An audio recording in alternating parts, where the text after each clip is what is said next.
Hello, Zero Books readers. It's me again, Douglas Lane.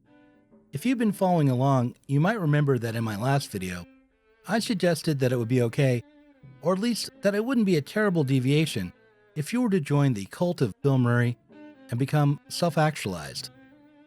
In this first part of a two-part series of videos, I'll be quoting an excerpt from Mikkel Bolt Rassmussen's book, After the Great Refusal, in order to at least start working on the problem of just what self-actualization might entail, and whether or not a hard-headed materialist could ever align him or herself with mindfulness, self-discovery, and self-understanding, or whether such things only amount to a pile of woo.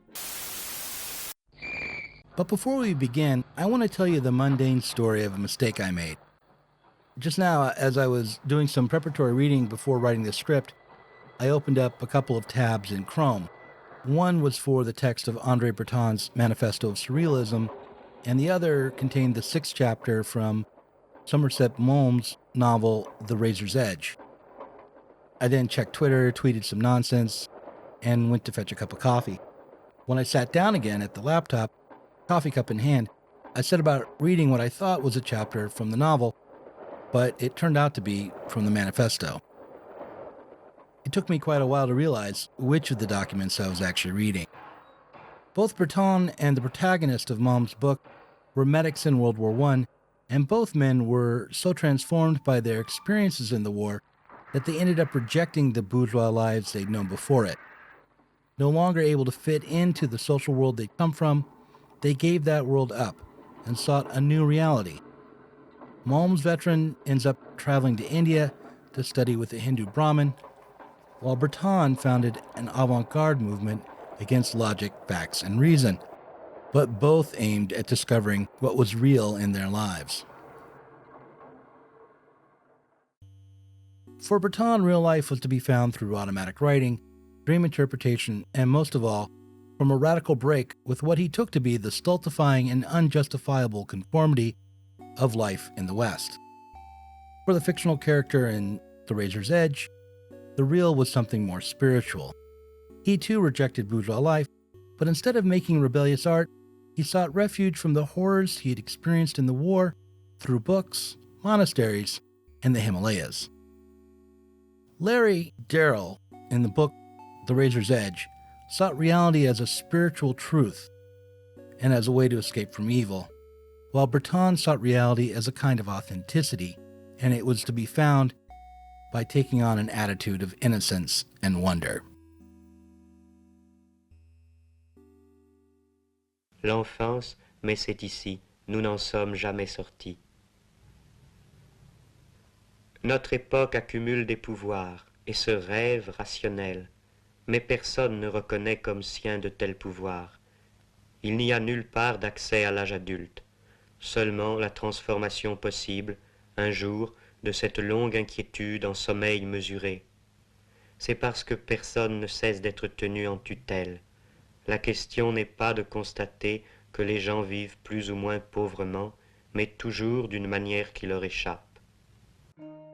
On the left, the struggle for real life, for some firm ground to walk on, some decent way to live, always has come along with the struggle to change society. But it was also always entwined with a desire to properly understand the world and one's place in it. In his 1844 manuscripts, for instance, Marx wrestles with the question of self-consciousness and subjectivity, even as he attempts to banish Hegel's idealism from his own project.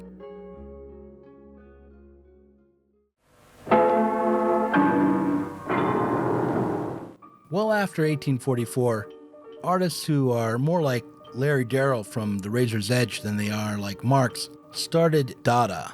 They turned away from Marx's insistence that the practices that really counted, the ones that had to be changed, were those that structured our productive and collective work, and turned back towards the idea that what counted most were the ideas in our heads and the languages those ideas were built upon.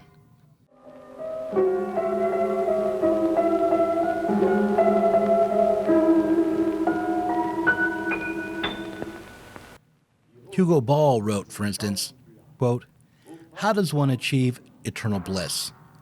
By saying Dada. How does one become famous? By saying Dada, with a notable gesture and delicate propriety, till one goes crazy, till one loses consciousness. How can one get rid of everything that smacks of journalism, worms, everything nice and right, blinkered, moralistic, Europeanized? By saying Dada. End quote. From this Dadaist moment on, the avant-garde tradition was both political and apolitical.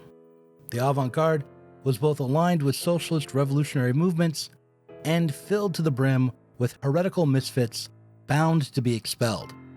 On the one hand, they aimed to transform the world, while on the other hand, they tended towards psychologizing, magical thinking, and narcissistic displays of their own alienation.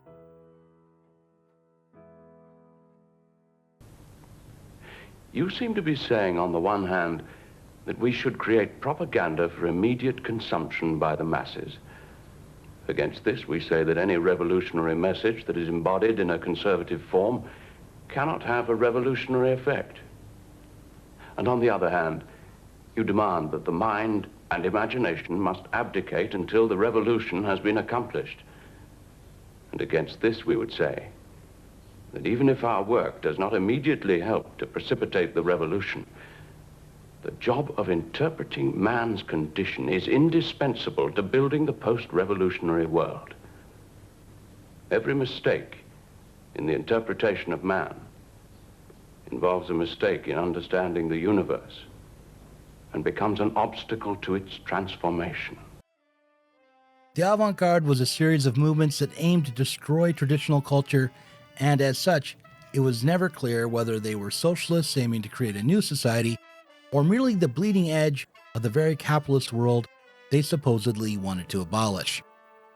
In his book, After the Great Refusal, Mikkel Bolt Rassmussen wrote that, "You could also say that late capitalism is in a state of permanent crisis, and that contemporary art expresses this crisis. Capitalism and its revolutionary mode of production renews itself incessantly, expands, liquidating on the way not only institutions and apparatuses, but also forms of solidarity and senses of community, creating new ones that are then dissolved and replaced by new ones again. Almost everything is mediated by the commodity form, and all social relations are put in the real metaphysical service of an impersonal economy." Rasmussen's book is a brief history of the avant-garde's dissolution and transformation into contemporary art, the move from radical critique into grotesque self-indulgence, but is also a political critique of the avant-garde from the beginning. For instance, Rasmussen notes that the Situationist International, despite its claim to have been the catalyst that set off the explosion of student worker riots in May of 1968, was beset with contradictions from the start. For example, in a letter to a sociologist who had dared to pen an essay criticizing the SI, Debord explained, "The real avant-garde carries in itself the victory of its criteria of judgment against the era, that is to say, against official values, because the avant-garde exactly represents this era from the point of view of the history that will follow it." This idea that the avant-garde aim is to create a new present from the vantage point of the future creates a bootstrap problem for the radical project of emancipation. And Guy Debord was not the only one who was stricken by this difficulty. Consider this quote from Karl Marx's 11 Theses on Feuerbach.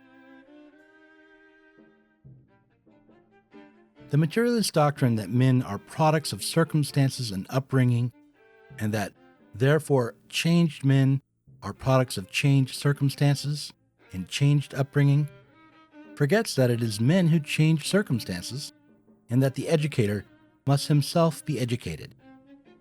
Hence, this doctrine is bound to divide society into two parts, one of which is superior to society. The coincidence of the changing of circumstances and of human activity or self-change can be conceived and rationally understood only as revolutionary practice." First, it's not necessarily true that it's always people who change circumstances. Marx's own theory leads to the conclusion that the logic of capital itself leads to cultural and political changes. This means that self-change can arrive unconsciously, or that we can, so to speak, sleepwalk into changed circumstances.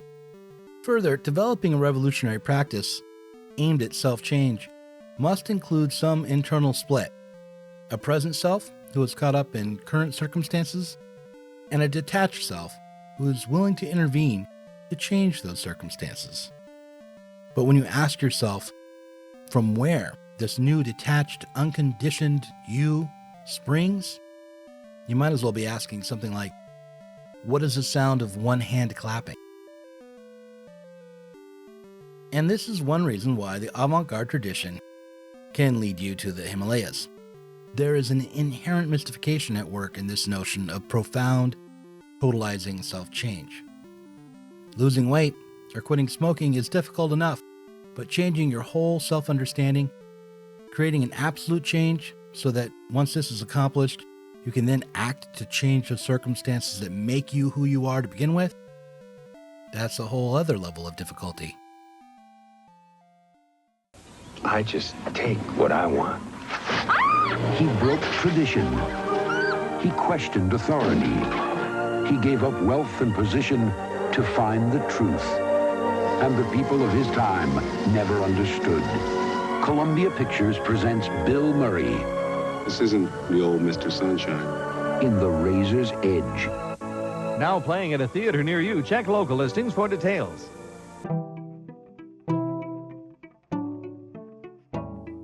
Thanks for watching this Zero Books video. If you enjoyed it, subscribe to this channel and click on the notifications bell so that you'll be alerted whenever we release a new video.